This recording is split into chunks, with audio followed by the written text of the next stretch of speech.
Bien, entonces el temario de hoy, para decirlo a grandes rasgos, será sondador ionosférico, del cual veremos luego el sondador realizado por el Laboratorio de Telecomunicaciones y agregaremos, cosa que no está acá en este temario, el tema de la determinación de ciertos parámetros, ¿verdad? Los parámetros fundamentales, ya partiendo como inicio ciertas características, ciertos requisitos que se dieron, digamos, desde entrada, desde la otra parte, quien es la parte contratadora, no sé si es la palabra así, quien solicitaba este radar, que en este caso era la Armada Argentina, dieron una serie de especificaciones y en base a eso se tuvo que diseñar, valga la redundancia, hacer el diseño y luego el desarrollo del mismo.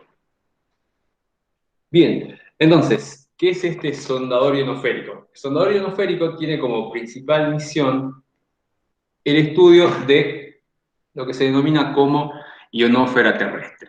Bien, la ionosfera terrestre forma parte de la atmósfera, bien, y tiene la característica de que es un plasma, este medio denominado ionosfera, se encuentra ionizado. Bien, ¿qué quiere decir esto? Que tiene una determinada densidad de electrones que están ahí en ese medio, donde la principal fuente de origen de esta densidad de electrones es la fotoionización provocada por la radiación solar. Bien, por ende, se tiene un mayor nivel de ionización, un mayor nivel de densidad de electrones durante el día que, por el contrario, durante la noche.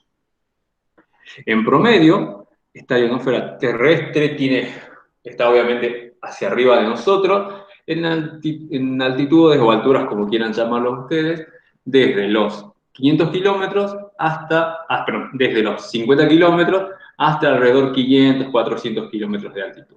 Bien, lo que pueden ver en esta imagen es simplemente, ¿dónde está el puntero? Ahí está. Es el perfil, este perfil que les estoy hablando de densidad de electrones que tiene esta ionosfera terrestre, bien, el cual, donde en el eje vertical es altitud, altura, y en el eje horizontal es la densidad de electrones. Cantidad de electrones por unidad de área, o por unidad de volumen, perdón. Entonces, fíjense que este perfil tiene unas diferentes capas, que son las denominadas capa D, capa E, capa F1, capa F2. Esto es simplemente para poner en contexto todo lo que refiere a sondador. A nosotros, como en la parte de diseño de radar, lo único que estos son datos que nos dan, en este caso, personas que desean este tipo de radar, pero eso va más allá de nuestra incumbencia, digamos, de lo que es el objeto a medir, o a detectar, por decirlo en este caso, la ionosfera terrestre, pero bueno, forma parte un poco de la cultura general de tener a la hora de hacer un estudio previo del objetivo a detectar.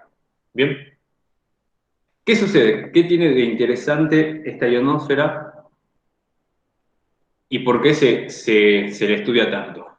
Tiene como dos principales ramas en el motivo de su estudio. Primero, que debido a una característica que ya vamos a hablar un poco de ella, permite establecer comunicaciones, varios tipos de radioenlace, como también así tipos de radares, ¿bien? Radioenlace me refiero a comunicaciones punto a punto, utilizan como los enlaces NUBIS, que utilizan la ionosfera como medio de propagación de esa onda electromagnética, ¿bien? Entonces ahí ya tienen un juego con la parte de las telecomunicaciones. Por otro lado, tipos de radar, por ejemplo, radar sobre horizonte, un radar tipo SAR, un radar de apertura sintética, también utilizan esta ionosfera, o en el caso del radar sobre horizonte, OTH, radar que puede detectar objetivos más allá del horizonte visible. En el caso de él, utiliza la ionosfera como elemento reflector para poder alcanzar objetivos que están más allá del horizonte visible. Por otro lado, los radares SAR, radares que están montados sobre satélites, bien, deben atravesar esta ionosfera terrestre. En el caso de los satélites, la ionosfera no es un medio por el cual se produce la propagación, sino es un efecto adverso debido a que posibles variaciones que se tengan que se presenten, perdón, en esta ionosfera terrestre pueden afectar fuertemente el rendimiento o el comportamiento de esas comunicaciones, primero satelitales, y obviamente también afectan a lo que serían los radares de apertura sintética. Eso sería por la pata de, o con lo referido a lo que es las telecomunicaciones. Por otro lado, está el estudio que requieren especialistas. Especialistas me refiero a científicos que estén interesados en seguir estudiando esta ionósfera, analizar sus perfiles, a esto me refiero con perfiles, otros contenidos que se pueden dar. Acá nosotros solamente detectamos estas capas, si lo podemos llamar así, ionosféricas, pero hay otros científicos que pueden estudiar cómo se mueve esta ionósfera, cómo se comporta, cómo es su comportamiento en invierno, cómo es su comportamiento en verano, cómo es su comportamiento a lo largo de las horas del día. Bien, eso ya es una parte más del estudio de lo científico, que es otra rama que también hace uso, no sé si no es hace uso, sino necesita del monitoreo o el estudio, para ser un poco más preciso, de esta ionosfera terrestre. Entonces, da la casualidad justamente que un método para realizar el estudio o el monitoreo de esta ionosfera terrestre es por medio de las denominadas ondas de radio. Y para ser un poco más preciso, es mediante la transmisión o la emisión de ondas electromagnéticas en el rango de HF, siendo este rango de HF aproximadamente desde los 3 MHz hasta los 30 MHz. ¿Bien? Con esas frecuencias se produce algo interesante, que es que este perfil, que yo lo estoy mostrando acá, es un perfil, como dije, de altura o altitud en función de la densidad de electrones. ¿Bien? Donde se define cada una de estas capas. La idea, lo que se desea estudiar, es determinar de cierta forma, con un método, seguramente con mediciones indirectas, la altura a la cual se encuentran cada una de estas capas. ¿Cuáles son estas capas?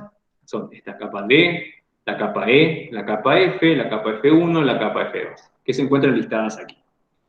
La idea con este sondador ionosférico, sondador vertical tipo ionosférico, que es el que vamos a estudiar hoy, es intentar determinar la altura, o sea, por ejemplo, aquí, ¿a qué altura está la capa D? No sé, podría decir a 50 kilómetros. ¿A qué altura está la capa E? Aproximadamente a 110 kilómetros. ¿A qué altura está la capa F1? Aproximadamente a 200 kilómetros. ¿A qué altura está la capa F3? Aproximadamente a 300 kilómetros. Bien, la idea de este sondador ionosférico es poder determinar esas alturas, poder determinar las alturas a las cuales se encuentran estas diferentes capas que conforman a la ionosfera. Y para eso se hace uso del concepto de frecuencia característica de cada uno de estos estratos ionosféricos, o frecuencia natural de oscilación de la capa E, de la capa, perdón, D, E, F1, F2, la cual tiene la característica, fíjense, que es aproximadamente, no, perdón, es proporcional, mediante obviamente una raíz cuadrada que está aquí, a la densidad de electrones. Bien, la densidad de electrones me va a definir esta denominada frecuencia característica de cada una de esas capas. Bien, y sucede algo interesante con esta frecuencia característica, que de cierta forma se encuentra en función de lo que es la densidad de electrones, que es que cuando una onda electromagnética comienza a incidir o a penetrar lo que sería esta ionósfera terrestre, bien, lo que sucede, se va a producir un fenómeno de reflexión, muy similar a lo que teníamos con la conocida ley de Snell, si ustedes recuerdan un poco, una refracción, una reflexión en función del índice de reflexión que se tiene. Es algo muy parecido a eso. La onda electromagnética que viaja va a penetrar esa ionosfera terrestre hasta que se produzca una condición que es la denominada condición de reflexión, que es lo que vamos a ver a continuación. Dentro de estos parámetros, Q, carga del electrón, masa del electrón, constante dieléctrica del vacío, NE, la densidad electrónica que está aquí. De cierta forma, a través de esta ecuación, yo puedo transformar todo este perfil de densidad de electrones en un perfil de frecuencia característica de cada una de estas capas. ¿Bien? Entonces, vamos un poco más adelante, seguimos con esta idea de este sondador vertical. Ahí se encuentran ciertos parámetros que se pueden determinar con este sondador vertical, pero el principal de esos es la altura de esas capas ionosféricas, de las diferentes capas ionosféricas. Ese es el principal. Eso es lo que realmente determina nuestro sondador. Luego de analizar las salidas, que son los ionogramas en este caso, se puede determinar los otros parámetros. Pero lo que realmente determina o mide nuestro radar es las alturas de las diferentes capas ionosféricas. Ahí está el perfil de densidad de electrones. Entonces, ¿cómo funciona este radar denominado sondador vertical? Está nuestro radar, primero, en principal, este tipo de sondador. Existen varias versiones de este sondador, en este caso es un sondador vertical monoestático, o sea que tanto la estación de transmisión y recepción se encuentran emplazadas en el mismo lugar. Hay otras versiones que son sondadores oblicuos, en los cuales el transmisor se encuentra en un punto y el receptor se encuentra en un punto totalmente distinto. Es otro tipo de sondador, no es el que vamos a hablar en el día de la fecha. Entonces, un radar monoestático, se tiene la ionosfera terrestre, aguas sobre nuestra cabeza, encima de nosotros, por decirlo de cierta forma. ¿Y qué sucede? Se transmite una onda electromagnética con un determinado valor de frecuencia en el rango que acabamos de mencionar, en el rango de HF, y para ser un poco más preciso, en el rango de 1 MHz hasta 25 MHz aproximadamente, que queda aproximadamente dentro de lo que sería ese rango de HF. ¿Y qué sucede? Esta onda se propaga, empieza a viajar, fíjense que se propaga en un ángulo totalmente a 90 grados, podríamos decirlo así, con respecto a la horizontal, o sea, totalmente dirigido hacia arriba, y se empieza a propagar, empieza a penetrar la ionosfera terrestre.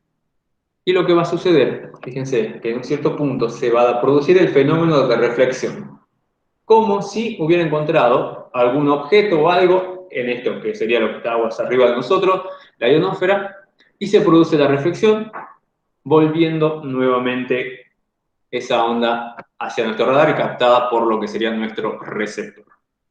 Obviamente, en este proceso, lo que interesa, como en todos los radares que fuimos viendo, o la terminología que fuimos tratando, es determinar el retardo que le toma la onda electromagnética desde que se transmite hasta que vuelve, para de esa forma luego poder determinar la distancia a la cual se produce la reflexión. ¿Y qué sucede? ¿Cuál es la condición para que se produzca este proceso de reflexión? La condición es que esta frecuencia que se transmite se iguala con esa frecuencia que era característica de cada una de las capas. Recuerden que yo decía que yo puedo transformar por esa ecuación que estaba anteriormente, que era la raíz cuadrada de la carga del electrón, masa del electrón, constante dieléctrica del vacío por la densidad de electrones. Yo puedo transformar todo este perfil a valores de frecuencia, o sea que a 100 kilómetros tengo un determinado valor de frecuencia natural de oscilación. A 200 kilómetros tengo otro valor de frecuencia natural de oscilación. Y así sucesivamente, obviamente barriendo desde, no sé, 50 kilómetros hasta 400 kilómetros, tengo totalmente este perfil que era de densidad de electrones en un perfil de frecuencias naturales de oscilación. Ahora, ¿qué sucede? La condición de reflexión se presenta cuando estos dos valores de frecuencia y la frecuencia transmitida se igualan. Cuando esos valores se igualan, lo que sucede, se produce la reflexión. Entonces, fíjense que yo, de cierta forma, luego, aplicando la ecuación anterior a la inversa, podría obtener la densidad de electrones a la cual se produce la reflexión. Y de cierta forma, con un proceso que se llama inversión, obtener este perfil. Bien, obviamente no es, como lo digo, suena bastante sencillo, no es tan fácil de lograr ese proceso de inversión, pero la idea va hacia ese punto. Entonces, tengo esa altura real de reflexión que se produce cuando se igualan estas dos frecuencias, esa frecuencia de oscilación natural del plasma, en este caso plasma ionosférico, con la frecuencia que se transmite. Pero, si ustedes recuerdan un poco, ¿Cómo yo determino esa distancia a la cual se produce la reflexión? Era el retardo que yo mido, desde que va y viene, por la velocidad de la luz. Y eso era, si ustedes mal lo recuerdan, una suposición que hacíamos nosotros, que las ondas electromagnéticas se iban a propagar a una velocidad igual a la velocidad de la luz en el vacío. O sea, 3 por 10 a la 8 metros sobre segundo. Eso en realidad no es correcto, obviamente. Esta onda nos está propagando por el vacío. Primero se propagará en el aire, luego lo hará en la ionosfera terrestre, así sucesivamente. Entonces, esa idea, esta velocidad, la velocidad real con la cual se está propagando, será menor que esta velocidad. Entonces, teniendo eso en mente, si esto es la verdadera altura con la velocidad que se propaga, pues es una velocidad menor a esto, a este valor, de 3 por 10 a la 8 metros sobre segundo, lo que nosotros o nuestro radar va a interpretar al utilizar esa velocidad, hacer esa suposición de velocidad, será una altura mayor, ¿bien? Que es la denominada altura virtual de reflexión. ¿Por qué es una altura mayor? Simplemente porque consideramos una velocidad de propagación mayor a la real, ¿bien? Entonces, teniendo en mente eso, es simplemente una aclaración que se hace de tener que el radar realmente lo que va a detectar es una altura de reflexión virtual.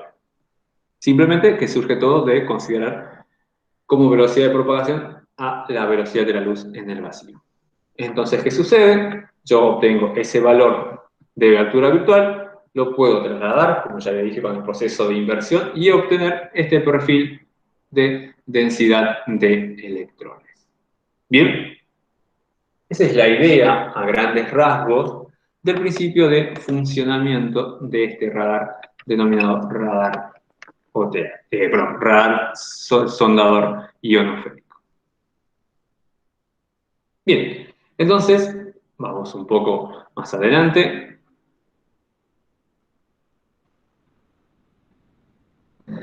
¿Qué tenemos? Como ustedes vieron, ese perfil de densidad que yo dije que se puede transformar en un perfil de frecuencias, siendo el eje vertical, voy a volver un segundito acá, este perfil vertical, si lo transformo a esto por esa ecuación de la raíz cuadrada, sería frecuencia, ¿bien? Y si se observan, la frecuencia a la cual se va a producir una reflexión no va a ser siempre la misma. Por ejemplo, si esto es, no sé, 1 MHz, esto será 2 MHz, un valor más acá será 5 MHz, así sucesivamente hasta un valor más alejado que rondará aproximadamente los 25 MHz. Entonces, de analizar esa idea y tener el concepto de cuándo se produce la reflexión para poder medir esa distancia a la cual se da el rebote en la ionosfera en cada una de las capas, es evidente que no puedo censar o monitorear todo este camino, todo este perfil, utilizando una frecuencia fija. Lo que yo debo hacer es emitir a una frecuencia dada, avanzar un poco, emitir a otra frecuencia y así sucesivamente voy a obtener distintos valores de alturas virtuales correspondientes a distintos valores de frecuencia de transmisión, para los cuales yo obtendré distintos valores de densidad de electrones.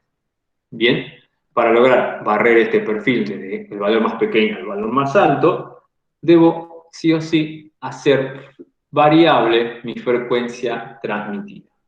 Bien, teniendo eso en mente, surge la necesidad de que en los soldadores tipo vertical, la frecuencia de trabajo cambia entre exploración y exploración. Siendo una exploración, cuando se emite la onda electromagnética hacia arriba, eso sería lo que contempla una exploración.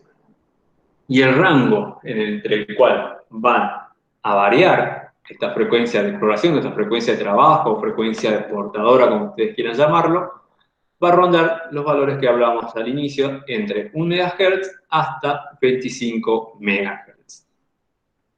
¿Cómo sería esto? Fíjense en este gráfico, en el eje de las X tenemos la frecuencia inicial de exploración, que va a ser 1 MHz, y en 25 MHz es la frecuencia final de exploración. ¿Bien? A omega se inicia la primera exploración, se avanza un determinado delta de frecuencia, no sé, puede ser 500 kHz, o sea, me voy a 1,5 MHz, emito nuevamente una onda electromagnética hacia arriba, en busca de producir esa reflexión. Se produce rebote, detecto ese intervalo de tiempo, transformo, obtengo esa altura virtual de esa capa, vuelvo y avanzo otro intervalo de frecuencia, o sea, otros 500 kHz. O sea, ya estoy en 2 MHz. Repito nuevamente el proceso, transmito, recibo esa señal, proceso, vuelvo a avanzar ese paso fijo en frecuencia, me voy a 2,5 MHz, emito otra vez y así sucesivamente. Voy hasta llegar a 25 MHz. ¿Y por qué realizo esto? Por ejemplo, yo emito con una frecuencia F1, con un valor, no sé, de 2 MHz, emito esa frecuencia y se va a producir la reflexión a algún punto y voy a caracterizar un punto de todo ese perfil de densidades que mostrábamos que tiene la ionosfera terrestre. Luego, uso otra frecuencia más alta, por ende, la altura a la cual se va a producir la reflexión va a ser más alta, por decirlo así, superior a este valor inicial de altura virtual de reflexión. Fíjense el caso. A medida que me voy aumentando, voy incrementando la frecuencia de trabajo, puedo alcanzar alturas de reflexión más altas. ¿Bien? Pero sucede algo importante y si ustedes se preguntan, ¿por qué tengo este rango de frecuencias? ¿Por qué estoy por debajo de 1 MHz y no puedo trabajar y por arriba de un 25 MHz tampoco? Lo que sucede es que esta característica de reflexión que yo les comentaba que se produce en la ionosfera terrestre, tiene problemas, por ejemplo, por la parte superior. ¿Qué pasa si yo sigo avanzando en frecuencia? Imaginemos este perfil ya en frecuencia, y si ustedes se fijan en este punto, hasta ahí, luego los valores vuelven a decrecer, y esto hace así como una nariz, si podemos decirlo así, tiene un perfil así, de esta forma. Entonces, este perfil se transforma a través de esa raíz cuadrada que vimos al principio en un perfil de frecuencias, estas frecuencias naturales de oscilación, muy similar a este. ¿Bien? Con lo cual, si ustedes se fijan, tiene un valor límite, porque yo emito esto es eje frecuencia ya, emito una frecuencia, reflexión. Reflexión, reflexión, y va a llegar a un punto donde si me alejo más en frecuencia, ya no tengo un punto posible de reflexión. ¿Y qué sucede cuando no tengo ese punto posible de reflexión? Lo que va a pasar, esa onda electromagnética va a penetrar la ionosfera y al no producirse, no tener ninguna frecuencia con la cual se puede igualar, porque hasta aquí sería la frecuencia máxima que tiene la ionosfera terrestre y yo transmito con una frecuencia mayor todavía, nunca se va a producir igualdad y lo que va a pasar, la onda seguirá penetrando la ionosfera, penetra, penetra y seguirá así hasta atravesarla y escapar hacia el espacio. Es por eso que en las comunicaciones tipo satelital se utilizan valores altos de frecuencia para considerar a esa ionósfera terrestre, ese proceso de reflexión, de cierta forma despreciable o no considerarlo. ¿Bien? Es por eso que la frecuencia, la ionósfera, para su monitoreo tiene un rango de frecuencias. ¿Y por qué estamos limitados, por el otro lado, hasta 1 MHz? ¿Qué pasa si trabajo a valores menores de 1 MHz? Lo que sucede es que en esta capa, denominada capa D, presente en la ionosfera terrestre, tiene o presenta una atenuación muy grande para valores por debajo de 1 MHz. ¿Bien? Haciendo totalmente inviable la comunicación o la detección en este caso. ¿Bien? Es por eso que por cuestiones de viabilidad o niveles de potencia necesarios comparado con la atenuación que se produce para valores de frecuencia menores a 1 MHz, no surge, no es atractivo, no es viable utilizar frecuencias por debajo de 1 MHz, quedando así definido el rango de trabajo de los sondadores verticales para hacer el sensado desde la capa D hacia la capa F, con valores desde 1 MHz hasta 25 MHz aproximadamente. ¿Bien? Esa es la necesidad por la cual se tiene este valor.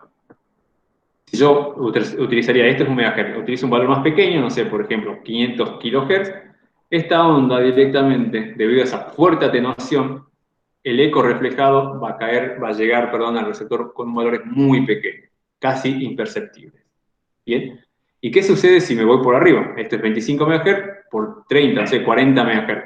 Lo que va a pasar es que esta onda va a intentar seguir penetrando la ionosfera en busca de esa otra frecuencia natural del plasma con la cual se igualen para producirse la reflexión, pero nunca se va a producir. La onda va a seguir viajando, va a seguir penetrando, hasta directamente atravesar la ionosfera terrestre y escapar hacia el espacio. Es por eso la necesidad de limitar la frecuencia y, por otro lado, para poder barrer y poder tener valores de todo ese perfil de densidades, se utiliza un barrido de frecuencia desde 1 hasta 25 MHz.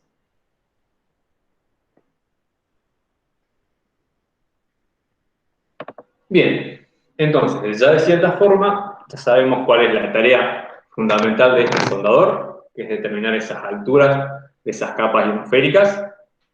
Para eso hace uso de ondas electromagnéticas en el rango de 1 a 25 MHz,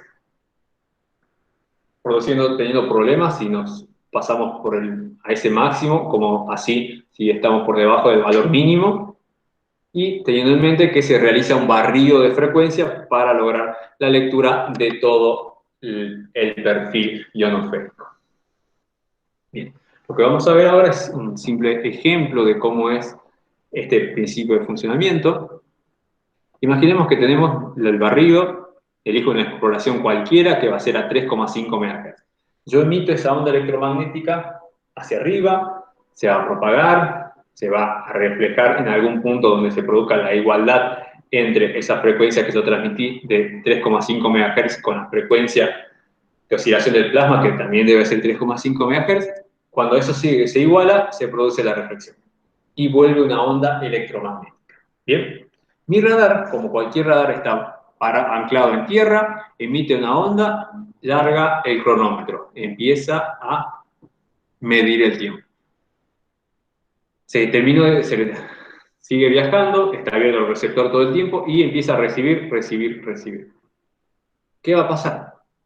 Esta es la señal que se recibe a 3,5 MHz y la señal llega y fíjense que aquí justamente para 3,5 ahí está un pico y ese pico, recuerden esta señal, está puesta en este caso vertical, pero esto es tiempo, este es retardo si lo quieren ver ustedes así.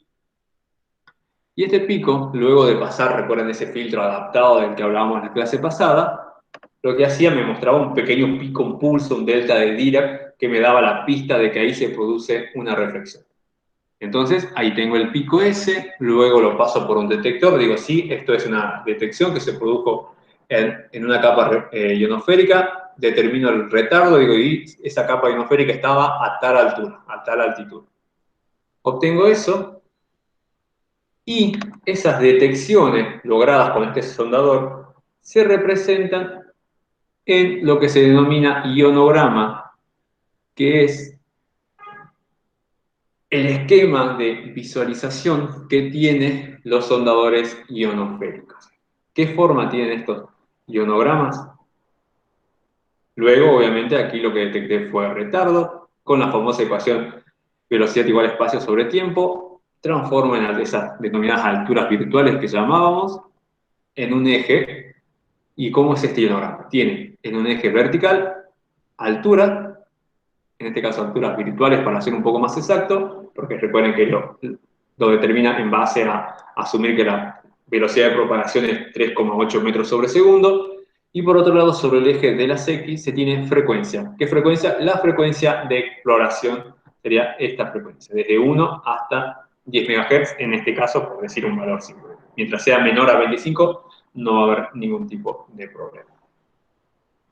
Entonces, ¿qué hago? Tengo este valor, ¿y qué digo? Bien, entonces para una frecuencia de 3,5 MHz, que es el valor que yo tenía con el que transmitir, obtengo ese punto. a una altura X, no sé, va a depender del retardo que se tenga, pero lo que yo represento en el ionograma es frecuencia transmitida en función de altura. Es como una tabla de doble entrada, donde entro con la frecuencia que utilicé y la altura que encontré de ese pico con esa frecuencia transmitida. Eso es para un punto. Si yo a ese proceso lo repito para cada frecuencia, voy a obtener los denominados ionogramas que tienen esta forma. ¿Ven? En este caso, yo tenía una frecuencia de 3,5 MHz, al cual en este ejemplo simplemente le corresponde una altura de 200 kilómetros. Entonces, de esa forma tengo el primer punto. Lo hago, por ejemplo, para 2 MHz. En ese caso, tendría que obtener una altura virtual luego de aplicar esta ecuación a ese retardo que se obtiene a 2 MHz de un valor de 100 kilómetros. Si lo haría a 5 MHz, obtendría un valor aproximado de altura de reflexión 320 kilómetros, por decir una cosa. Y así, como les digo, en este caso solo barre de 1 a 10, pues puedo barrer de 1 a 25 como máximo. Voy teniendo esos puntos, digo, frecuencia con la que transmití, veo la altura a la cual se produce la reflexión, si es que se produce la reflexión. Por ejemplo, en este caso, si yo transmito 8, ya no hay reflexión, no hay capa por detectar en ese caso. Entonces, cuando se produce el eco, se detecta esto, se detecta el retardo, se transforma ese retardo en altura virtual y con esos dos puntos, como si fuera una tablita XY, se van marcando cada uno de los puntos sobre este ionograma y se van presentando estos diferentes trazos. Donde de estos trazos, si ustedes se fijan aquí, se dan ciertas características, en este caso son las alturas de reflexión de cada una de las capas, la altura de reflexión de la capa E, altura de reflexión de la capa F1, altura de reflexión de la capa F2, y por otro lado, cada una de estas asíntotas que aparecen aquí son las frecuencias natural de oscilación de cada una de esas capas, ¿bien? Frecuencia natural de oscilación de la capa E, de la capa F1, F2, eso no viene mucho al caso, no es mucho de interés de la parte, eso será más parte del análisis de datos de quienes sean las personas que van a utilizar este tipo de radar, que son las personas que realmente le sacarán provecho a este tipo de datos. Nuestra tarea es simplemente lograr entregarles finalmente estos ionogramas. ¿Bien? Y luego el análisis de esos datos ya corre por cuenta o corre por una vía totalmente distinta a lo que compete a el diseño y el desarrollo de ese radar. Bien, entonces, ¿qué forma tiene finalmente esos ionogramas? Este es un ionograma, obviamente, como diríamos, de índole académicos. Los verdaderos ionogramas que se obtienen, por ejemplo, del sondador que se diseñó, tienen esta forma. ¿Ven? Es relativamente parecido, fíjense, ahí están las asíntotas, no es tan evidente como en este caso, pero se ven, ahí está la altura de la capa E, la altura de la capa F1, la capa F2, la frecuencia F2, de la capa F2, frecuencia de la capa F1, pero esto sería las gráficas que se obtienen de sistemas de sondadores ionosféricos tipo vertical operativos. Bien, eso es lo que es un ionograma. Muy bien, entonces, dicho eso, ya tenemos un poco entrado en materia de lo que son estos denominados sondadores verticales, sondadores ionosféricos en este caso, de su salida, que son los ionogramas. ¿Qué podemos ver? Vemos dos parámetros fundamentales de la ionosfera, para ser un poco más precisos, de las capas ionosféricas, esa capa E, esa capa F1, capa F2, son las frecuencias asociadas a cada una de esas capas, esas frecuencias naturales de oscilación de que hablábamos al inicio, que son las asíntotas de estos gráficos, y por otro lado, las alturas de cada una de esas capas, que son justamente los trazos proyectar cada uno de esos puntos sobre la vertical y vamos sacando las diferentes alturas de cada una de esas capas ionosféricas. Bien, vamos un paso más adelante. Ya vimos un poco lo que era el sondador. Y ahora lo que vamos a ver es el tema de sondador sondador ionosférico, perdón, tipo vertical, que fue desarrollado por el Laboratorio de Telecomunicaciones, como veníamos comentando al inicio. Bien, este sondador es un sondador vertical digital, directamente está todo digitalizado, por decirlo de esta forma. El diseño, digamos, no el diseño, el desarrollo, pero no diseño, culminó a finales del año 2018, bien, estamos más o menos correcto lo que yo decía, y se inició a mediados, creo que del año 2015, o sea, tuvo como 3 años de desarrollo, en el cual lamentablemente no fueron todos años parejos, debido a que se necesitaba hacer por decirlo así, el desembolso de fondos, compra de instrumentales, de materiales, y ahí como que la verdad que se perdió bastante tiempo a la hora de adquirir materiales e el instrumental de medición y de desarrollo para culminar finalmente con este soldador ionosférico vertical digital. Bien, aquí fíjense, ahí tienen una pequeña imagen de lo que es el soldador. En uno está conformado básicamente por dos gabinetes y su conjunto de antenas.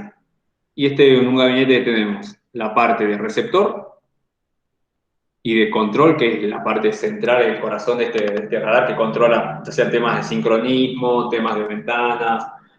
También brinda esta idea de un clock maestro para que todo sea coherente en el sistema. Y en el otro, en la parte superior, se encuentra lo que sería la transmisión. Bien, ahí casi le puedo decir está solamente pura y enteramente lo que sería el, el transmisor, la parte de amplificación de potencia, todo el sistema que también se lo diseñó. Entonces están separados básicamente en dos gabinetes. Por un lado, control y recepción, y por otro lado, potencia, y creo que la parte de conmutación. En este caso, este radar, no lo mencioné, este sondador, es un diseño de un sondador pulsado tipo modulado, entonces había que hacer un conmutador que permita hacer la conmutación entre transmisión, recepción, transmisión y recepción. Bien. Aquí viene otra imagen en la parte de abajo, ya esta era la parte cuando aún se estaban testeando ciertas cosas. Acá esto es la placa de control. Estas eran pequeñas placas de alimentación que se tenían, luego se cambiaron por fuentes, la parte del receptor. Ahí estábamos probando el ionograma, si ustedes pueden ver, se parecen un poquito al ionograma, pero eran pruebas que se hacen a lazo cerrado, por decirlo así, que no se transmite nada, sino que directamente se saca del transmisor mediante un atenuador de unos 100, creo que usábamos 150 dB que atenúa, inyectábamos nuevamente en el receptor y veíamos si el receptor era capaz de detectar esos ecos. Eran pruebas que se llaman de lazo cerrado. A su vez teníamos ciertas características, fíjense aquí, que se debía cumplir, que es paso siguiente que vamos a ver ahora en la siguiente diapositiva, cómo determinar ciertos parámetros. Teníamos niveles de potencia, valores de frecuencia, tipo de modulación, tipo de codificación también, resolución en rango, rango mínimo, rango máximo, sistema de detección de trazas.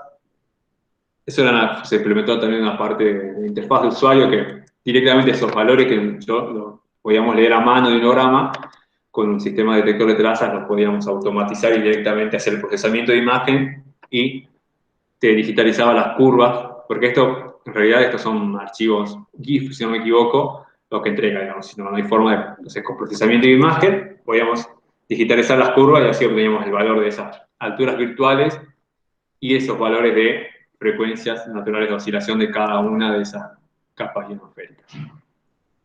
Nuevamente, un poco más de frente, transmisor-receptor. Está la interfaz de usuario, que es lo que se tenía. Podíamos configurar la frecuencia inicial, la frecuencia de paso, lo que le llamaba, lo que decías anteriormente. La frecuencia, el número de integraciones coherentes. Recuerden que este es un tipo de radar pulsado, modulado. La frecuencia de repetición de pulso. Por este lado podíamos configurar ciertos parámetros del detector. Ese detector CEFAR, como el ancho de la ventana, el número de celdas de guarda, la probabilidad de falsa alarma también. Distintas series de parámetros. y los ionogramas que se lograban obtener con nuestro sondador. Estas dos imágenes son las primeras que se obtuvo. Se pueden fijar, son fotos en realidad que se tomaron directamente de la pantalla de la notebook en el momento que se realizaron las pruebas en ese momento. Bien, entonces ahora lo que vamos a ver es cómo se determina en base a una serie de requerimientos que se tuvo en esa oportunidad para estos requerimientos fueron entregados por la Armada, de ese sondador ionoférico, qué se quería o qué se esperaba de ese sondador ionoférico. Entonces lo que vamos a ver ahora es determinación de parámetros en base a un cierto número de requerimientos mínimos a cumplir. Bien, todo esto obviamente referido a lo que es un sondador ionoférico, tipo vertical. En primera medida, ¿cuál es el objetivo a detectar? En este caso, la ionosfera terrestre, serán las alturas de las distintas capas ionosféricas, esas capa D, capa E, capa F1, capa F2. Todo este perfil, obviamente, ese es el objetivo a cumplir, ese es el objetivo a detectar, las alturas de cada una de estas capas pertenecientes a la ionosfera terrestre.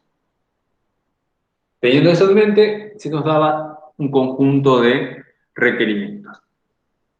El primero de ellos es el rango de altura mínima y altura máxima, en este caso de 75 a 500 kilómetros, o sea que nuestro radar tiene que detectar desde 75 por aquí hasta 500 kilómetros, un poquito más arriba que aquí. El rango de frecuencias, en este caso, es desde 1 hasta 20 MHz. Nos daba una sensibilidad de receptor a la entrada, que es básicamente el nivel mínimo para el cual, que ustedes ya todos lo deben conocer, pero no importa, lo vamos a decir de todas formas, es el rango de sensibilidad, el valor mínimo, en este caso está en dBm, de la señal de interés, señal eco, para el cual nuestro receptor puede ser un superheterodino o de conversión directa, en nuestro caso era un receptor superheterodino con amplificación en frecuencia intermedia. Nosotros de eso tenemos que ser capaz de poder, si llega ese nivel de señal, menos 85 dBm, tener un nivel de relación señal-ruido de 0 dBm a la salida. Bien, lo que implicaba que directamente este valor lo teníamos que llevar a un valor de 0 dBm. En otras palabras, desde la entrada del receptor, desde el amplificador de RF hasta la salida de los filtros anti-alias del receptor, ya justo antes de entrar al conversor, se debía tener una ganancia como mínimo de 85 dB. Por arriba, mucho mejor todavía. Esos eran los requerimientos que se tenían. ¿Bien? Por otro lado, esto sí es una condición netamente de la característica de la ionosfera terrestre, que aproximadamente para valores alrededor o por debajo de 3 minutos, a la ionosfera se la puede considerar relativamente constante o estática, bien, sin movimiento. A eso me quiero referir, que no se desplaza ya sea verticalmente o con desplazamientos horizontales. En periodos alrededor, por debajo siempre de 3 minutos. Si ya hablamos de 10 minutos, 15 minutos, en ese caso ya no se puede considerar hacer la suposición que esa ionosfera permanece constante en ese intervalo de tiempo. Esa es una condición importante, porque ya vamos a ver que de cierta forma como que nos libera o nos da la idea de que tenemos un objetivo prácticamente estático, con lo cual el concepto de lo que veíamos antes de determinar la velocidad, esa velocidad radial de este objetivo, en este caso esa ionosfera terrestre, no será un factor crucial o clave al momento de diseñar ciertos parámetros de este radar. Bien, entonces, en base a esos parámetros, perdón, me quedaba uno más, una resolución en rango, recuerden lo que es la resolución en rango, menor a 8 kilómetros, ganancias de las antenas de transmisión y recepción, con lóbulo principal en la dirección vertical, hacia arriba directamente. Y esos serían todos los parámetros mínimos con los cuales ya podemos, de cierta forma, iniciar nuestro diseño con parámetros iniciales. Obviamente estos parámetros seguramente, y fue así, son modificados, ajustados en función de ya sea simulaciones o justamente ya en la parte del diseño, del desarrollo, perdón, del desarrollo, ya cuando teníamos, por decirlo así, ya todos los fierros ahí, se iba ajustando, se corría para la izquierda, para la derecha, pero como valores medios se tenían los parámetros que vamos a determinar, perdón, a continuación. El primero de los parámetros a determinar será la potencia que debemos tener en nuestro transmisor para luego poder excitar esa antena transmisora y emitir esa onda electromagnética. Bien, entonces el primer parámetro será determinar la potencia recibida. Para eso lo que vamos a hacer es utilizar, si ustedes recuerdan un poco esta ecuación, es la ecuación del radar en su versión logarítmica o muy parecido a la ecuación de Frisch, que seguramente vieron en la parte de radioenlaces, potencia recibida igual a la potencia transmitida, más la ganancia de la antena transmisora, menos la atenuación que se presenta en el camino de ida, más la atenuación en el camino de vuelta, más la ganancia de la antena receptora. Aquí fíjense que aparece cada una de ellas, la potencia recibida en dBm, por ende se usa como referencia el milivatio, lo mismo para la potencia transmitida. La ganancia de las antenas, tanto de transmisión como de recepción, está en dBi, por ende se tiene como referencia un radiador isotrópico, por eso la I de isotrópico. Y la atenuación, obviamente, como es un valor, una relación en veces entre dos valores, una relación adimensional, perdón, su unidad son los dB directamente. Entonces, dentro de este grupo de parámetros, lo primero que vamos a determinar es la atenuación total en ese camino de ida y de vuelta, que un poco en base a lo que vimos en la primera o segunda clase, no recuerdo muy bien, esa atenuación total estará conformada por los siguientes valores. Por un lado, por una atenuación geométrica, recuerden que era la que tenía origen en el hecho de empezar a alejarme cada vez más de la fuente que emite esa onda electromagnética, por un lado. Por otro lado, la atenuación del sistema, la cual se debía principalmente a desadaptaciones de impedancia, al uso no correcto o no estudiado de conectores para frecuencias que no corresponden a su uso, como así también no contemplar el tema de las pérdidas de los cables. Bien, diferentes temas, todo referido a la parte de hard, tanto del receptor como del transmisor. Luego, la atenuación con desviación, por absorción en este caso, que recuerden que las atenuaciones a desviativa y la versión con desviación y no desviación que veíamos un poco, siendo en este caso con más peso la con desviación, debido a que el sondador funciona con ese principio de reflexión. Si ustedes recuerdan que por qué era el nombre con desviación y sin desviación, era porque no se producía el proceso de curvar esa onda electromagnética, que justamente en este caso viene tener incidencia directa debido a que la onda, para reflejarse, se debe curvar, por decir de cierta forma, esa onda electromagnética para retomar el camino de vuelta. Y por último, atenuación por despolarización, que ya vimos un poco, cuando la polarización de la señal que se recibe no es la polarización que se esperaba con nuestra antena receptora. En base a eso, se calcula, en primera medida vamos a determinar la atenuación de espacio libre. Aquí tenemos los valores posibles de rango, desde 75 a 500 kilómetros, de frecuencia de 1 a 20 kilómetros. Vamos a calcular el valor más bajo de atenuación como el valor más alto de atenuación. Esta es la fórmula para determinar la atenuación de espacio libre o la atenuación geométrica.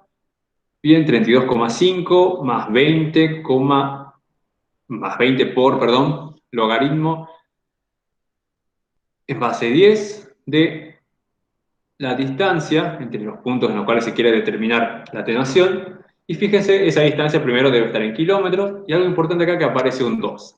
La razón de este 2 es considerar directamente la atenuación en el camino de ida, en el camino de subida, por decirlo así, y considerar la atenuación en el camino de bajada. Bien, como la distancia de ida y de vuelta es la misma, por eso directamente multiplico por 2 esa distancia. A todo eso le sumo 20 por el logaritmo en base 10 de la frecuencia, y en este caso la frecuencia también debe estar en megahertz. La distancia en kilómetros y la frecuencia en megahertz. Resuelvo todo esto y obtengo un valor. Estos serían para el valor máximo, fíjense, distancia 500 kilómetros, frecuencia 20 MHz. En ese caso tengo una atenuación de 118 dB.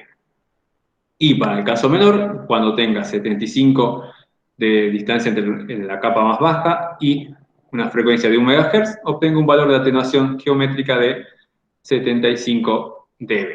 Ese es el rango de variación de la atenuación geométrica. Por otro lado, se adoptan como valores típicos de atenuación, atenuación del sistema, de los cables, de toda la parte de hardware del sistema transmisor y receptor, como de 10 dB, una atenuación, perdón, desviativa de 15 dB y una atenuación por despolarización de, en este caso, de 5 dB.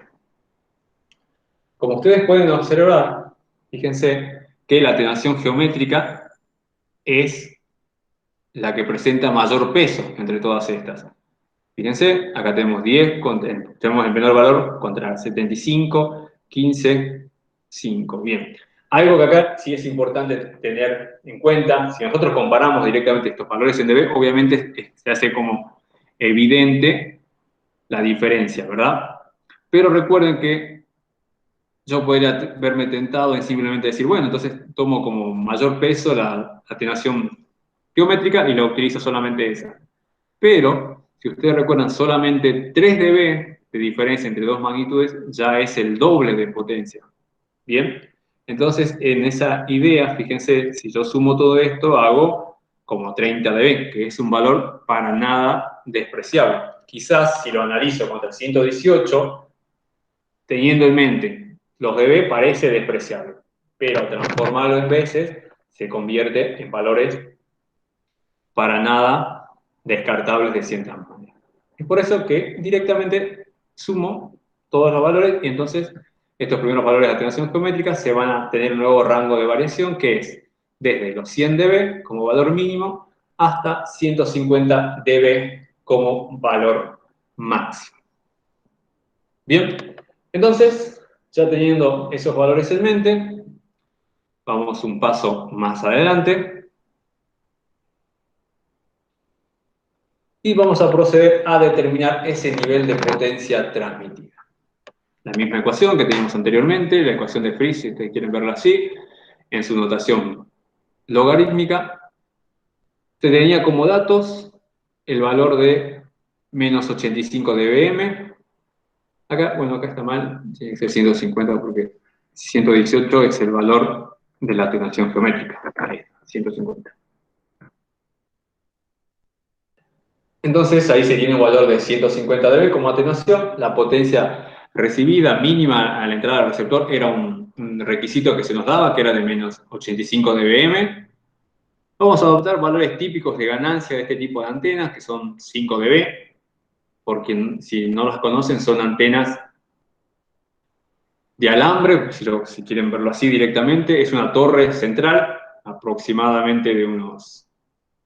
Creo que la que nosotros tenemos creo que es de 5 metros de altura.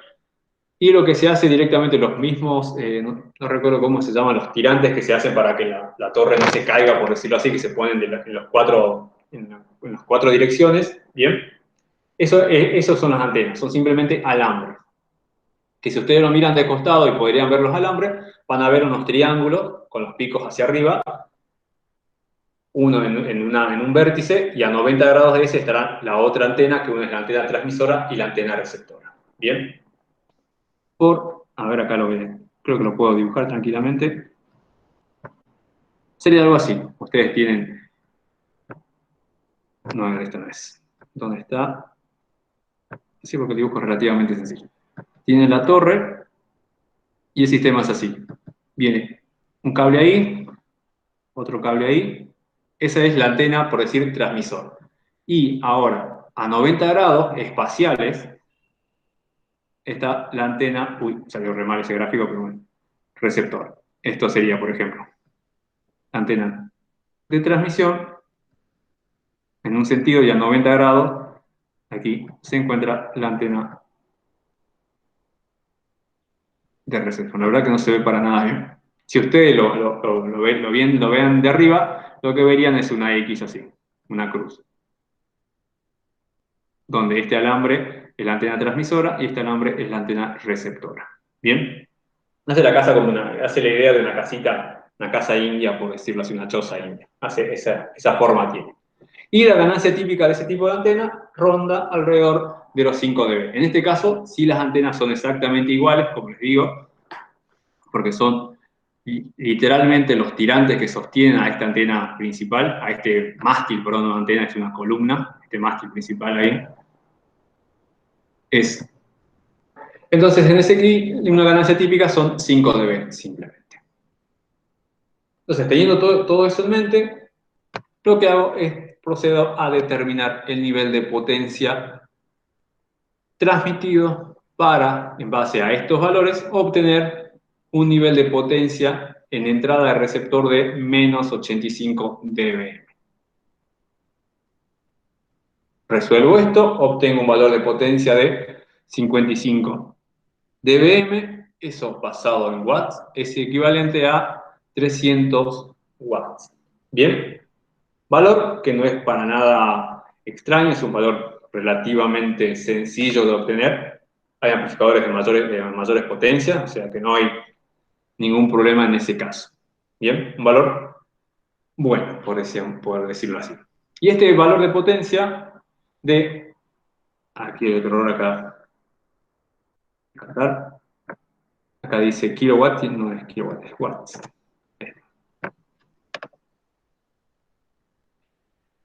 Y ese valor de potencia transmitido es el valor mínimo que se debe tener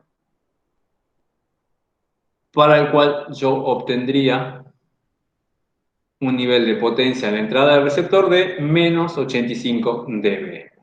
Bien, entonces de cierta forma ya determiné el valor promedio por donde debería estar rondando esa potencia que se necesita transmitir. De esa forma yo ya puedo agarrar y decir, a ver, voy a ver si me pongo a diseñar, a construir un amplificador de potencia o, en otros casos, puede ser que sea más conveniente directamente comprar un amplificador de potencia que tire tal niveles de potencia promedio, que tenga tal ancho de banda con tales frecuencias, que cumplan a cierto número de requisitos. Puede ser, hay que evaluar si lo compro o me pongo a diseñar ese amplificador de potencia. Bien, entonces ya tengo definido lo que sería la potencia transmitida. El siguiente paso, que lo mencioné un poco hacia el paso, es este radar que vamos a considerar es un radar tipo pulsado, bien, no es de onda continua, sino pulsado, donde se emiten ráfagas de transmisión y de recepción, y a su vez es tipo modulado, bien, que dentro de esos pulsos no se encuentra un tono puro, sino ese tono se encuentra modulado, y para ser un poco más específico, en este caso se encuentra modulado mediante BPSK, una modulación del tipo BPSK. Bien. Y lo que vamos a proceder ahora es a determinar los valores que deben tener cada uno de los intervalos de tiempo presentes en la forma de la señal a transmitir. ¿Cuáles son esos? El periodo de repetición de pulso, que era el intervalo de tiempo cada cuánto se iba a volver a repetir, se iba a volver a transmitir el pulso de transmisión, por decirlo así. El ancho del pulso, que es el tiempo que está en on, por decirlo así, de la señal, porque esto es transmisión, o el ancho de la ventana de transmisión, si quieren verlo así. Cuando se muere, cuando se apaga el transmisor, arranca lo que sería la recepción. Entonces tenemos el periodo de repetición de pulso, el ancho del pulso transmitido. Por otro lado se tiene, en este caso como es un radar tipo modulado, se encuentra el ancho del bit, el intervalo de duración de cada uno de esos bits que están modulando la señal que se encuentra dentro de ese pulso de duración T. Entonces, con eso en mente, lo primero que vamos a realizar es determinar el valor de la frecuencia de repetición de pulso. Si ustedes recuerdan un poco, en las primeras clases cuando vimos la parte de la frecuencia de repetición de pulso, lo que es la inversa, el periodo de repetición de pulso, esta frecuencia de repetición de pulso o periodo de repetición de pulso me define el rango máximo. ¿Cuál era ese rango máximo? Era el máximo rango a partir del cual yo podía detectar ambigüedades. Esas detecciones serían ambiguas o no ambiguas en función si el objetivo está más allá de ese rango máximo o se encuentra por debajo de ese rango máximo. La frecuencia de repetición de pulso me define ese rango máximo. Cualquier objetivo que se encuentre a una distancia mayor de ese rango máximo, yo radar lo voy a detectar con ambigüedad. Voy a dar valores de el rango erróneos. Bien, eso es básicamente lo que voy a obtener, digamos, básicamente, si el objetivo se encuentra a una distancia mayor que mi rango máximo. ¿Cómo obtenía ese rango máximo? Simplemente utilizando la ecuación de velocidad igual a espacio sobre tiempo, particularizada en este caso para la frecuencia de repetición de pulso, o podría poner periodo de repetición de pulso simplemente acá, es exactamente lo mismo. Y tengo el dato de la velocidad de la luz, 3 por 10 a la 8, no hay ningún problema. La frecuencia de repetición de pulso es el dato que quiero determinar. El rango máximo era uno de los requisitos que se daba y que era que sea 500 kilómetros. Con eso en mente, agarro esta ecuación, despejo la frecuencia de repetición de pulso y obtengo un valor de frecuencia de repetición de pulso de 300 Hz. ¿Y qué sucede? Ese valor de 300 Hz es el valor más alto que se puede considerar como frecuencia de repetición de pulso. ¿Qué sucede si yo me voy a frecuencias de repetición de pulso más alto? Lo que va a pasar es que mi nivel de rango máximo no ambiguo va a disminuir, lo cual voy a obtener detecciones a, no sé, por ejemplo, que disminuya a 300. Entonces, cualquier medición a 400 kilómetros la voy a recibir de forma errónea o de forma ambigua. Bien, entonces, teniendo eso en mente, este valor de 300 Hz es el valor más alto que puedo considerar. Por ejemplo, no puedo tomar 400 Hz, 500 Hz, porque ya no estaría cumpliendo con este rango máximo de 500. A tomar valores más altos, este rango máximo se va a hacer más pequeño. Sí puedo tomar valores más pequeños, con eso no tengo ningún tipo de problema. Y seguramente es lo que sucederá, y creo que es lo que sucede, creo que al final terminamos tomando 70 Hz de frecuencia de repetición de pulso y todo funcionó sin ningún tipo de problema. Siempre, obviamente, no nos estamos pasando, estamos por debajo. No hay ningún problema en ese caso. Bien, entonces seguimos un poco más. Pasamos a lo que sería otro de los parámetros. En este caso vamos a determinar el ancho del pulso. Bien, el ancho del pulso o de otra forma el ancho de la duración, perdón, de la transmisión. Bien, porque tenemos la transmisión y la recepción. La suma de esos dos periodos de tiempo me dan el periodo de repetición de pulso.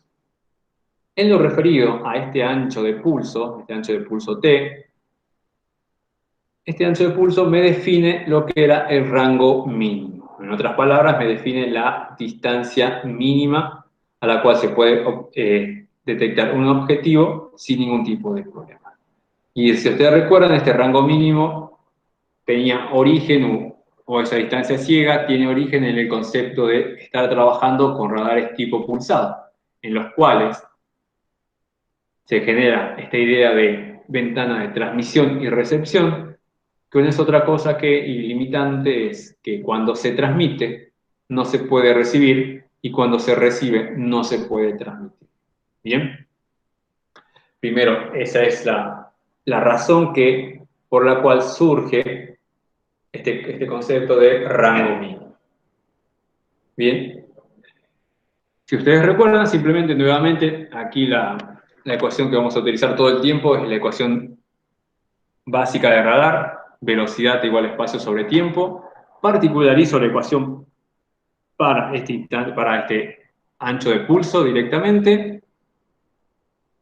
Tengo el R mínimo, que es dato, en este caso era 75 kilómetros. Tengo la velocidad de la luz. Lo único que hago es despejar ese ancho de pulso.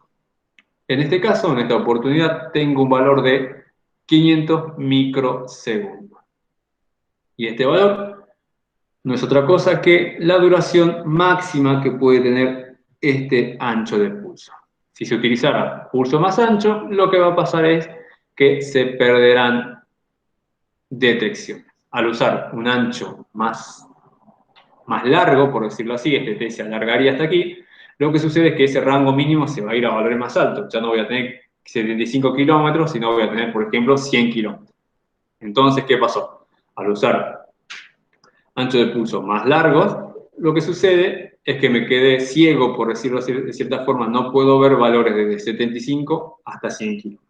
Por eso, este valor es el valor más alto o máximo que se puede tener como ancho de pulso. Si sobrepaso ese valor, tendré problemas con detecciones, no tendré problemas, sino que perderé un gran número de detecciones. Bien, entonces, hasta el momento ya tengo definido de primera mano niveles de potencia, niveles de atenuación. Por otro lado, tengo ancho de periodo de repetición del pulso o frecuencia de repetición del pulso. Ahora tengo ancho del pulso. Y otro parámetro a determinar es el ancho del bit, de cada uno de esos bits de modulación. Bien, es determinar el ancho de cada uno de esos bits. En este caso lo vamos a denominar ese ancho de periodo de duración de ese bit como T sub S, donde, si ustedes recuerdan un poco, ese ancho de bit también me definía el ancho de banda y todo, al ser modulado, la resolución de este tipo de radar pulsado modulado era directamente proporcional a ese ancho de ese bit. Bien, entonces lo que vamos a hacer es determinar ese valor en base a la resolución que se nos solicita. En este caso, la resolución, recuerden que era menor a 8 kilómetros. Se adoptó un valor de 5 kilómetros, el cual no cumple con todas las especificaciones, no hay ningún tipo de problema.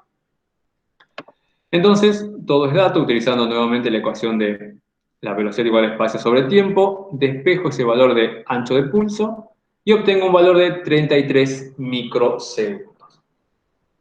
¿Qué sucede? Este va a ser el valor máximo de bit que puedo utilizar.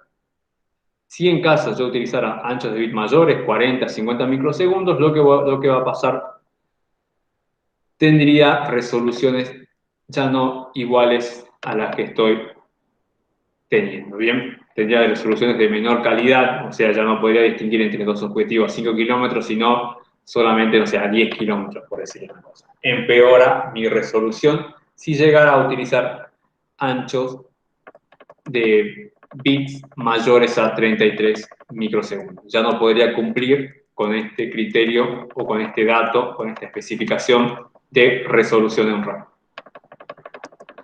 Bien, entonces, de cierta forma, yo ya definí periodo de repetición de pulso, o frecuencia de repetición de pulso, ancho del pulso, y por otro lado, tiempo o duración de cada bit. Algo importante aquí es, si nosotros relacionamos el ancho del pulso con la duración de cada uno de esos bits, si yo hago el cociente entre estos dos valores, voy a obtener el número de bits a utilizar. ¿Bien? Creo que lo podemos ver de forma intuitiva. Si aquí dura t segundos y cada uno de los bits dura t sub s segundos, si yo hago el cociente, voy a obtener el número de t segundos que entra en t. En otras palabras, el número de bits que pueden entrar en t que tengan una duración de t sub s segundos. Realizo ese cociente y me entrega un número de 15,2 bits. Bien, obviamente 15 y 1,2 bits no es un valor posible. En este caso, directamente se utilizó una longitud de bit de 16 bits. Bien, el código a utilizar es un código de 16 bits que ya en la siguiente o en las próximas diapositivas, el valor lo vamos a ver, qué configuración de código de modulación se utilizó. Pero este valor que era 15,2 se terminó fijando en 16 bits directamente. Bien, entonces ya chequeado, ya con valores de potencia transmitida, valores de atenuación, valores de tiempo, de repetición de pulso, ancho de pulso, número de bits, ancho de bits también. Lo que vamos a hacer ahora es a un chequeo, simplemente, de la potencia transmitida. Y para eso vamos a utilizar el concepto de que es un radar tipo pulsado modulado y por otro lado, como ya se determinó el tiempo de duración del tiempo t y por otro lado el tiempo de t sub s, el ancho de cada bit. Y si ustedes recuerdan, cuando teníamos el concepto de un radar modulado, lo que se tenía era una famosa mejora en la relación señal-ruido, que era gracias a esa compresión de pulso obtenida. Bien, si ustedes recuerdan o no, la mejora era directamente el producto, digamos, sin modular, multiplicado por el cociente entre el ancho del pulso dividido dividido el ancho de cada bit. Eso era la ganancia que se le daba a la relación señal-ruido debido a utilizar un radar pulsado modulado. La modulación, y para ser un poco más preciso, la compresión de pulso es quien me da esa ganancia. Este término, este cociente, no es otra cosa que la ganancia de compresión de pulso. Simplemente es ese valor. Lo que vamos a hacer es ver en cuánto se mejora ese nivel de potencia requerido. ¿Qué sería mejorar? Que ese nivel de potencia disminuya, que no sea tan alto. Nosotros, sin considerar que sea modulado ni que tenga esa ganancia de compresión de pulso, necesitamos 300 vatios, ¿verdad? Ahora, si al considerar que va a ser que va a tener técnica de compresión de pulso, debido a ser un radar pulsado modulado, tengo valores de potencia mayores todavía, estoy en problema, porque quiere decir que no mejoré absolutamente nada con esta técnica de compresión de pulso. Lo ideal sería que obtenga valores menores a esos 300 vatios que definí de forma previa, sin considerar absolutamente nada del tipo de señal, ni sin considerar que era pulsado, modulado, no pulsado, no consideré nada de eso. Para eso, como dije, voy a utilizar esta ecuación que me relaciona la relación señal-ruido sin ganancia de compresión de pulso con la relación señal-ruido mejorada debido a esa ganancia de compresión de pulso, que es este cociente entre el ancho de pulso y el ancho de cada bit. Nuevamente trabajo con su versión logarítmica, recordando que todo lo que es producto se transforma en suma y lo que es cociente se transforma en resta. En esta ecuación se tiene como dato que la relación señal-ruido a la salida debe ser 0 dB. Bien. 0 dB. El nivel de ruido, ¿cómo vamos a hacer con ese nivel de ruido? Para la determinación de ese nivel de ruido, lo que vamos a hacer es tomar valores típicos. Estos valores se los obtiene de una recomendación de la Unión Internacional de Telecomunicaciones, o por sus siglas en inglés ITU, la recomendación que está aquí, P352-12, que es una recomendación referida a niveles de ruido en la banda de HF, que es la banda nuestra de trabajo de este radar. Ahí directamente te permite catalogar en función del área donde estás, estación del año, hora del día, puedes sacar distintos valores de los ruidos más comunes, ruido cósmico, ruido atmosférico, ruido de actividad humana, ruido térmico. Todos esos valores están listados, valores promedios, obviamente. En esta pequeña tablita, fíjense que el ruido térmico es muy pequeñito, el más pequeño de todo, luego está el ruido cósmico, el atmosférico y la actividad Entonces lo que se hizo, directamente se optó por un valor medio, tomamos el valor del ruido atmosférico, que no está ni muy lejos de la actividad humana, ni tampoco del ruido intermedio, entonces tenemos un nivel de ruido de menos 80 dB. Es ese nivel de ruido el que vamos a utilizar aquí. Bien, entonces estoy a este nivel de ruido, ya puesto en la ecuación, menos este valor de tiempo lo debo transformar en su versión logarítmica. ¿Cómo transformo cualquier magnitud en su versión logarítmica? Simplemente aplicando, perdón, ¿cómo lo transformo en dB? Es simplemente aplicando el logaritmo en base 10 y a ese resultado multiplicarlo por 10, que es justamente lo que tengo aquí. Aplicar el logaritmo en base 10 de la unidad de la magnitud que se trate, en su unidad en el sistema internacional, en este caso son los microsegundos, o los segundos para ser un poco más exacto, y a ese resultado lo multiplico por 10. Y hago exactamente lo mismo con el otro intervalo de tiempo, que en este caso es el t sub s. Bien, exactamente lo mismo. Calculo eso, obtengo obviamente que este es un valor negativo, porque micro es por debajo de un valor de 1. Tengo valores muy pequeños, lo mismo para 33 microsegundos. Resuelvo todo esto y obtengo un nivel de potencia recibida, en este caso de menos 92 dB. Con ese nivel de potencia recibida, voy a la ecuación de Friis y directamente determino de aquí, considerando la misma atenuación de 150 y las mismas ganancias, menos 5 y menos 5 respectivamente para cada una antena, obtengo un nivel de potencia transmitida de 48 dB, lo cual, transformado en vatios, es igual a 65 vatios. Como podemos ver, obtenemos un valor menor que esos 300 vatios que se obtendría con un radar sin considerar la ganancia de compresión de pulso. Entonces, nuestro análisis a primera vista parece correcto. Bien, gracias a la compresión de pulso se necesitaría en teoría menor nivel de potencia. Bien, pero para estar seguro vamos a utilizar directamente, debido a que, por otro lado, nuestro radar o nuestro amplificador no tiene la posibilidad la mayoría de los amplificadores de potencia no tienen la posibilidad de regular su potencia, directamente para una potencia pico promedio.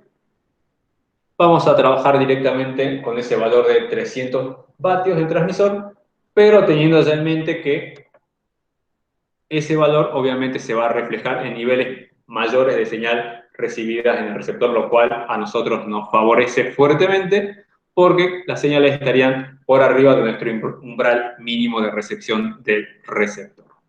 Entonces, en este caso no es ningún inconveniente o nos presenta beneficios esta técnica de compresión de pulso. Muy bien, vamos un poco más allá. Ya hablamos un poco al principio de este tema referido a la ionosfera y las consideraciones que se hacen. En una de esas no se toma como parámetro fundamental del diseño la posibilidad, no la posibilidad, sino el valor de la velocidad que va a obtener, que tiene, perdón, esa ionosfera terrestre. Bien. Y todo esto surge de la idea que en valores alrededor o por debajo de los 3 minutos, perdón, la ionosfera permanece relativamente constante y de forma estática, sin movimientos, sin velocidades, sin movimientos, perdón, horizontales, o sea, desplazamientos horizontales, ni tampoco desplazamientos verticales, o sea, que suba y baje esa ionosfera, por lo menos en esos intervalos de tiempo menores a 3 minutos. Aquí está un poquito más explicado, pero lo que se refleja es al momento de determinar otros parámetros que recuerdan que vimos referidos a lo que son los radares tipo pulsado, que son la frecuencia máxima Doppler y la resolución Doppler, no tienen un gran peso al momento del diseño, simplemente porque no estamos considerando como parámetro de medición la velocidad de esa ionosfera. Simplemente nos interesa el rango o, para ser más preciso, esa altura virtual. No así la frecuencia Doppler, que implica la velocidad radial con la cual se está moviendo esa ionosfera terrestre. pero de todas formas lo vamos a determinar. La frecuencia Doppler máxima era igual a la frecuencia de repetición de pulso sobre 2. En este caso, nuestra frecuencia de repetición de pulso es 300. En otras palabras, nuestra frecuencia Doppler máxima va a ser 150 Hz. Esta frecuencia máxima Doppler va a tener asociada una velocidad, una velocidad radial, perdón, máxima de algún determinado valor, pero que para el funcionamiento de este radar no tiene mucha injerencia en su diseño y tampoco así en su funcionamiento. Casi la mayor parte debido a este valor que se determina. Obviamente esto no está, tiene una base de un estudio, una base científica para decir que por debajo de ese minuto permanece relativamente constante. Eso es debido a los gradientes que hacen en sus distintos parámetros de la ionosfera en los intervalos de tiempo, y se ve que no es de variación rápida, si podemos usar esa terminología. Por otro lado, está la resolución Doppler, que si ustedes recuerdan dependía de la frecuencia de repetición de pulso, y n, perdón, acá este n no es ruido, es número de integraciones coherente o número de pulsos, si ustedes recuerdan que se transmite, ¿bien? En este caso se adoptó un número de pulsos transmitidos igual a 30 pulsos, y esto lo que me va a dar es esa mejora también, otra mejora extra en al momento de definir lo que es la relación señal-ruido, que era la ganancia de compresión de pulso.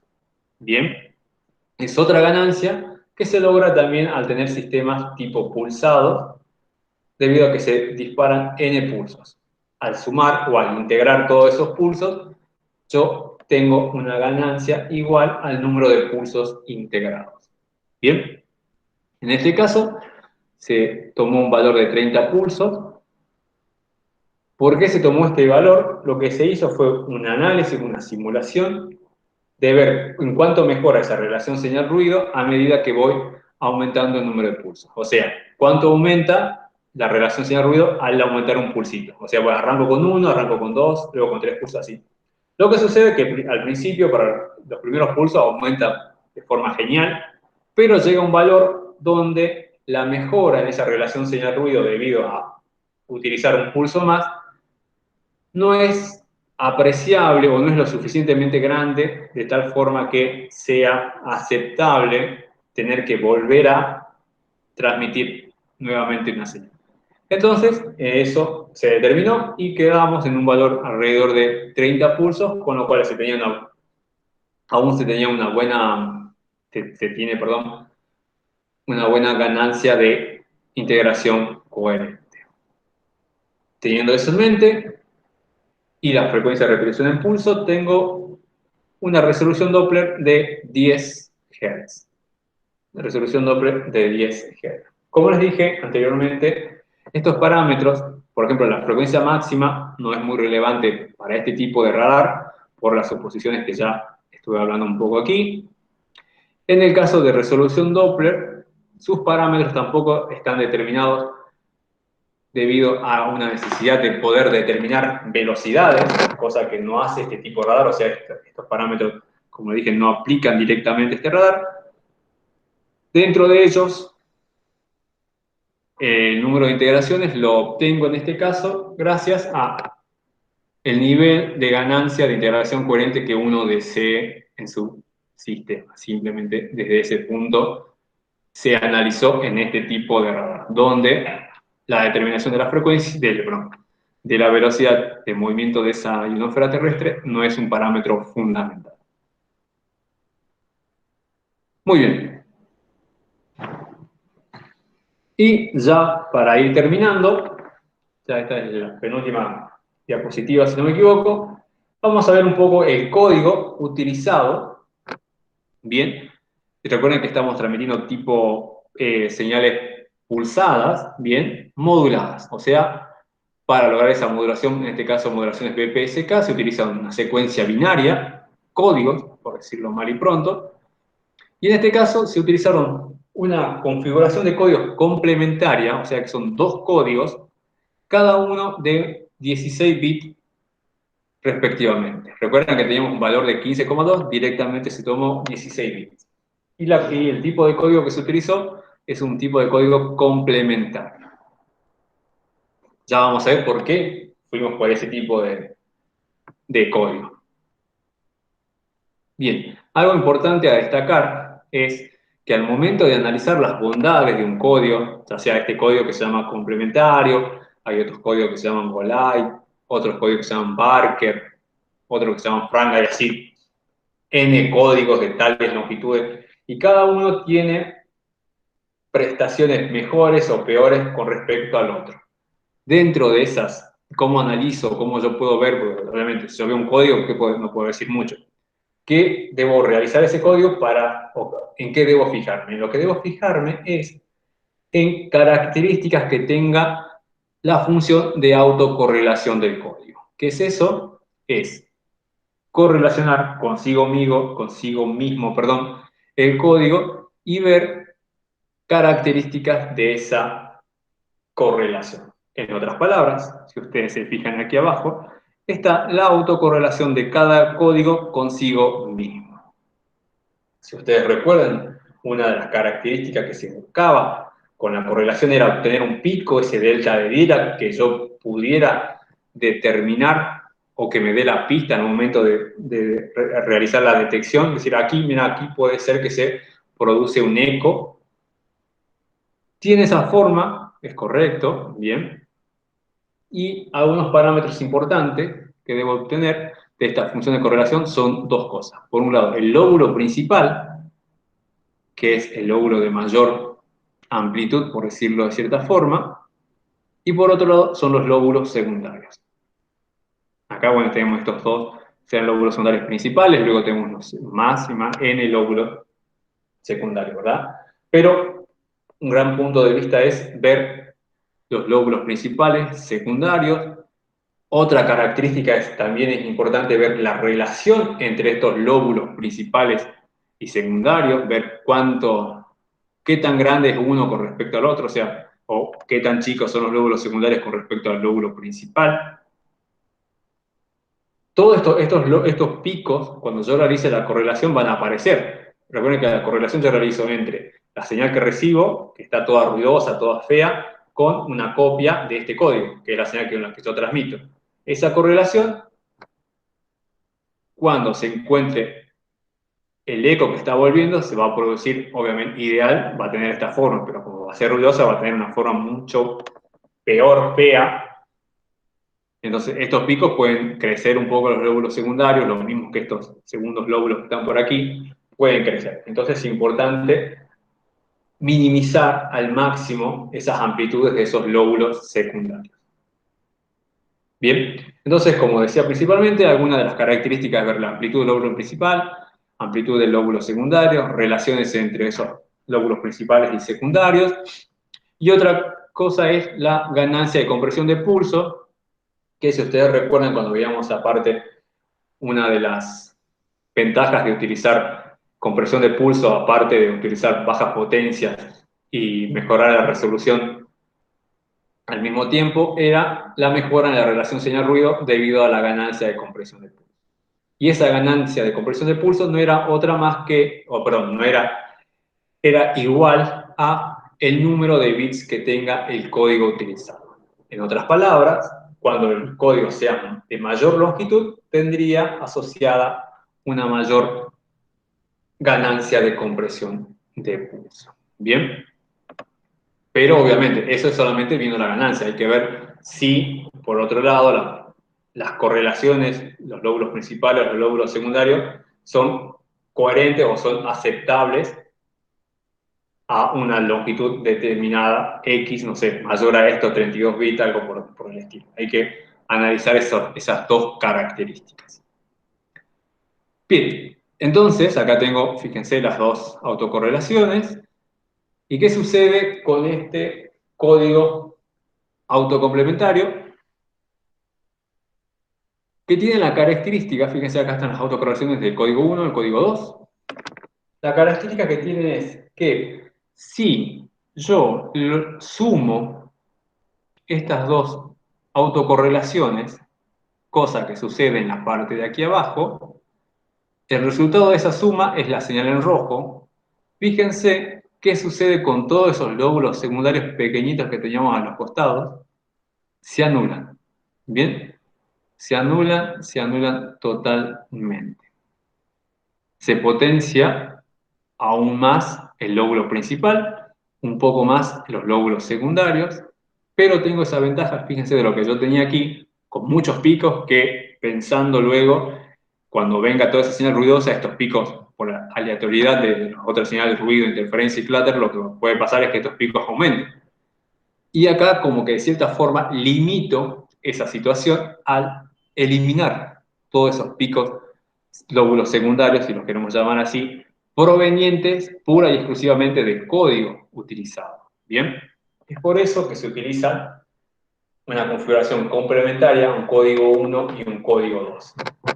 Se transmite un pulso con un código 1, se recibe ese código, se almacena, se transmite el código 2, se recibe la señal esa, se hace la correlación, por un lado con la señal que se transmitió con el código 1, por otro lado con la señal que se transmitió con el código 2. A esas correlaciones ya estoy en este caso, agarro, las sumo y obtengo esta señal. A esta señal es a la cual yo recién luego le voy a aplicar el CFAR en busca de estos picos que me darán indicio de que en ese punto probablemente se produjo una reflexión. Al sumar estas dos autocorrelaciones, elimino en cierta parte o favorezco a disminuir las falsas detecciones que eran detectar picos que no correspondían a objetivos. Bien, y con eso, chicos, si no me equivoco, es la última diapositiva y con eso terminamos la clase del día de la fecha y a su vez también damos por finalizado esta parte de la materia que era referida a temas de radar. Bien, ¿alguna duda, alguna consulta? Como ya les mencioné anteriormente, ustedes van a seguir la próxima semana, el martes que viene, reinician este jueves. No van a tener clases, sino el martes que viene tendrán clase con el doctor Mariano Fagre. Él se va a comunicar vía mail directamente con ustedes, seguramente ya sea presentándose o directamente enviando ya la invitación para asistir a las clases. En teoría, él no tendría problemas con el horario de clases, o sea, se mantendría este horario de martes y jueves de 3 a 5 de la tarde, no tendría ningún problema ahí.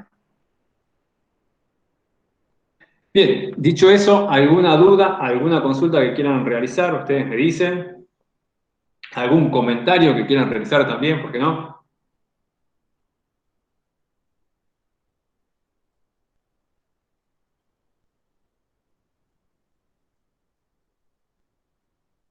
Estamos ahí.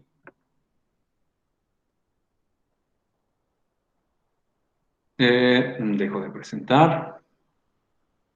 Por mi parte, no, Inge. Ok. Tampoco por la mía. Bueno, entonces, antes ya de terminar y ya quedan liberados, tomo asistencia, chicos, y quedan totalmente liberados. Como les dije, retomarían las clases el próximo martes. Ya seguramente en el transcurso de esta semana, el doctor Fagre va a estar enviándoles un mail para comunicarles cómo va a continuar todo esto. Bien, tomo asistencia y ya quedan liberados. Alexis, presente, gracias. Rodrigo, perdón. Presente. Gracias. Eliot Rosato, Presente. gracias. Facundo Rengel, Presente, Inge. gracias. Gastón Anse, Presente, ingeniero. gracias. Julieta Gómez, Presente. gracias. Luis Ariel Ponce, Presente. bien. María Noelia, Presente, Inge. bien. Matías Cuagliotti, Sí, presente, Inge.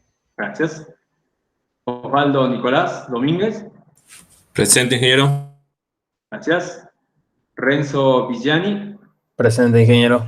Bien. Sebastián Benzal. Presente. Bien. Rubén Córcova. Presente. Bien. Lencina Martínez. Presente, ingeniero. Muy bien. Toranzo Franco. Presente, ingeniero. Bien, perfecto. Acosta César. Presente. Muy bien. Campos Pablo, Patricio. Presente. Muy bien. Y por último, López Maximiliano. Presente, Inge. Muy bien. Alguien que no haya nombrado, nombré a todos, me parece, ¿verdad? Ingeniero, no sé si se me escuchó a mí. Domínguez. Sí, sí.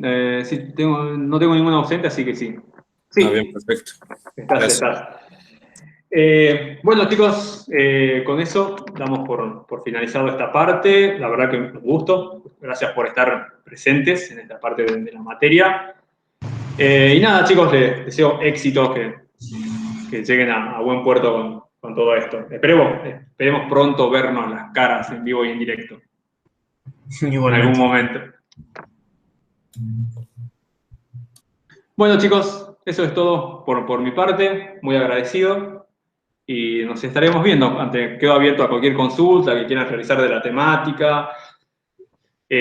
Aprovecho también la oportunidad, si en alguno de ustedes está pensando en busca de su tesis de grado y quiere embarcar por este lado, ustedes tienen mi correo, o sea que cuando vean las invitaciones ahí está mi correo, así que pueden consultarme cualquier cosa que necesiten. Bien, nada más. Perfecto, Inge, gracias. Nada más por mi parte. Ingeniero, Sí. yo quería pedir